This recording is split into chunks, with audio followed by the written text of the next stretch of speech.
put your hands together, Mr. Taylor Rogers!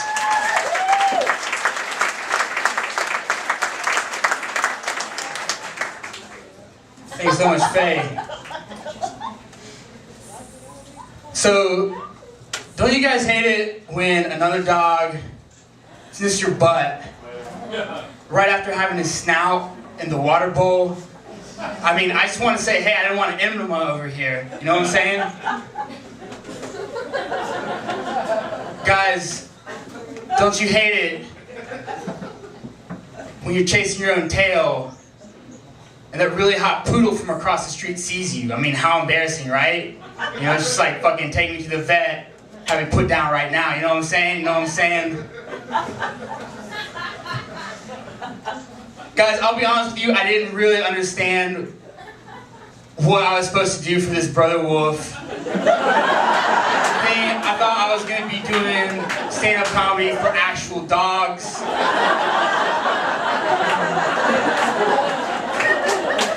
You guys, I have 7 more minutes of this.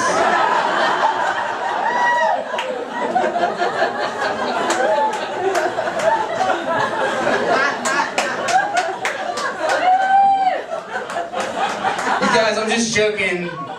I knew y'all were gonna be people. I have people jokes.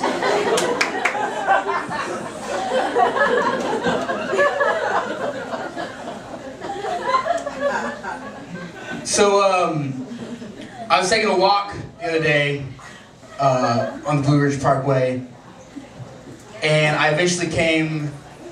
It was a beautiful day out. It was like 75, sunny.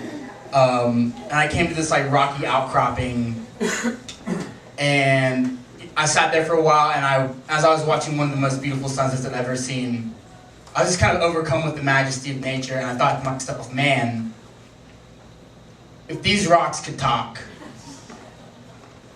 that would be so fucking boring. Rocks don't have any good stories. If you were talking to a rock, it would be like, yeah, man, one time there was this bird, and then it was really rainy, and then a bigger rock rolled on top of me, and it was dark for 12,000 years.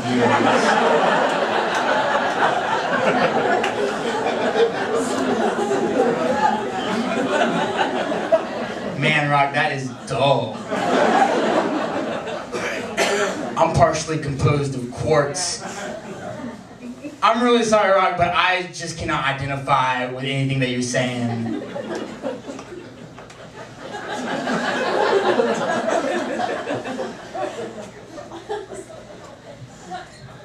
Open-faced sandwiches really push this concept of sandwiches to their breaking point.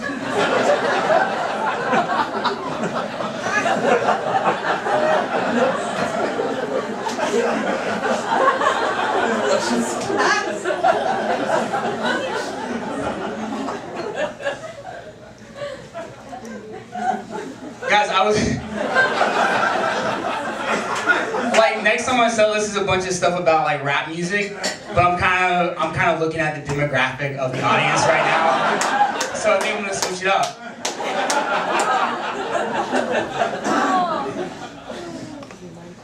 So you guys are animal lovers, obviously. Have you guys seen the billboards for the otter exhibit coming to the Western North Carolina Nature Center on the road? It's like a picture of otter, and it says, "Bring your sons, bring your daughters, come on down and see the otters." Guys, if you're writing a slogan for an otter exhibit, you cannot do better than that. That is the gold standard. Bring your sons, bring your daughters, come on down and see the otters. If you're in the marketing department, you bang out a zinger like that, you're taking a 2-hour lunch break that day.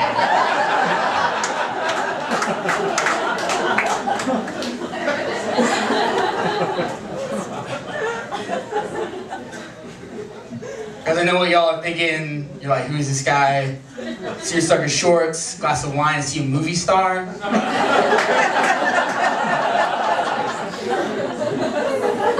I'm not.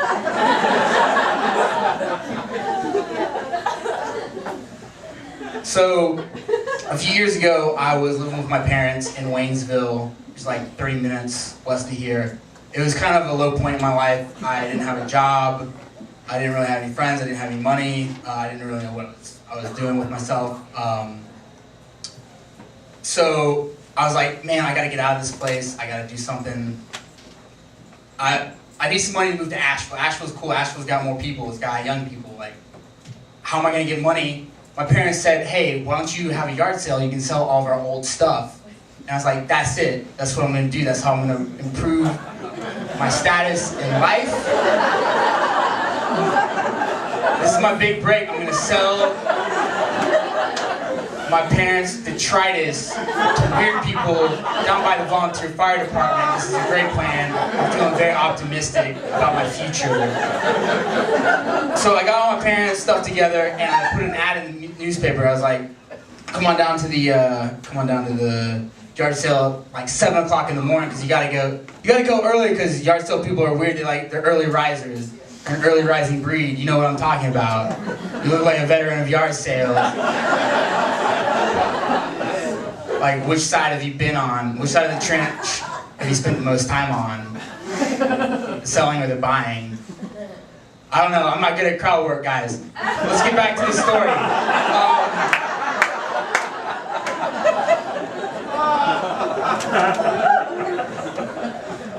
So I put the ad out for 7 o'clock in the morning.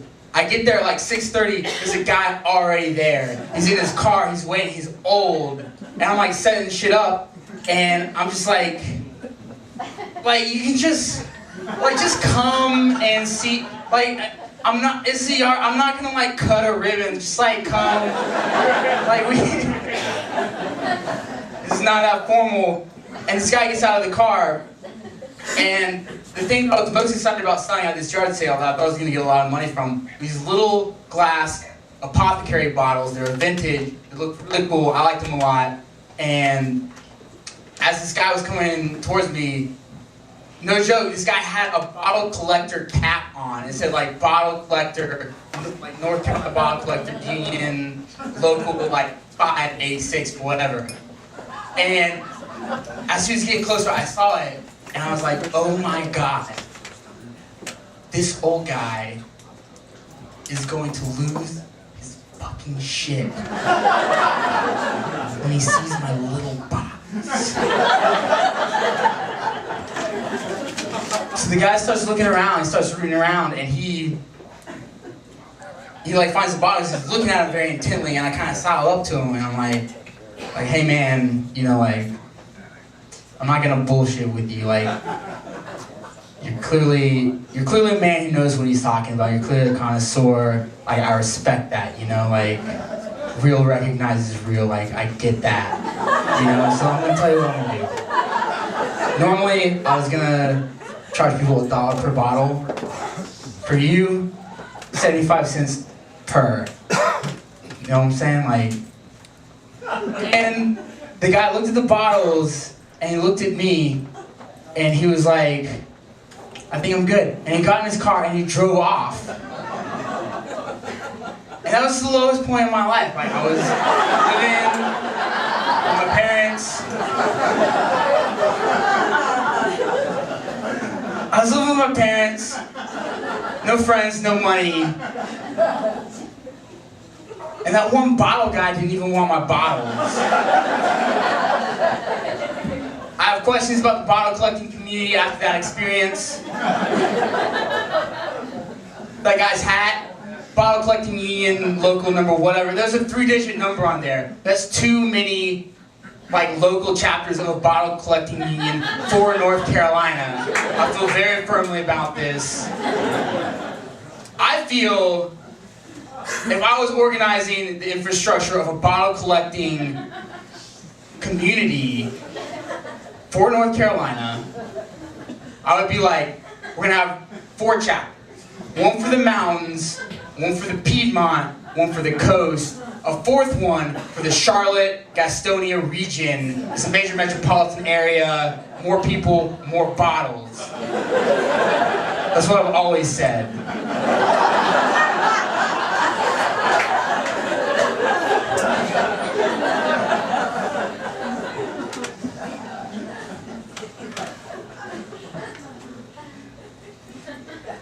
So the mascot for University of California, Santa Clara is the banana slug. True, that's true. A lot of people give them shit because they don't think that banana slugs are particularly scary creatures. Another true fact about the banana slug, when they mate, male's penis gets stuck inside the female and it has to chew its own penis off in order to extricate itself. That makes the banana slug the most terrifying mascot that you could possibly have.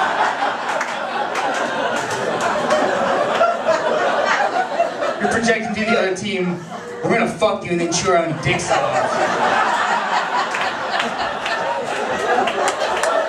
I don't play basketball with y'all anymore. Guys, I got one more joke I'm gonna leave you with. It also has dicks in it.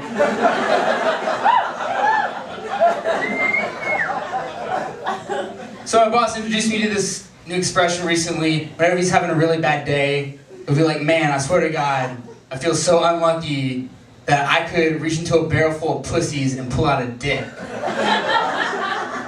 I love the expression. I think it's wonderfully evocative. It makes me think about some guy just like reaching down, being all hopeful, just being like, oh man. And the guy who's in charge of the pussy barrel, he's just like, move along, son, back in the line. Why is that guy in prison? You know, quality control. Quality.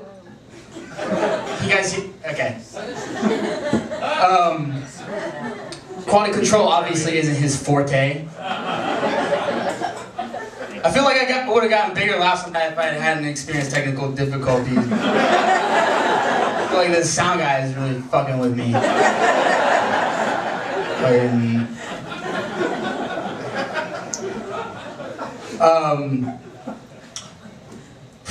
Man.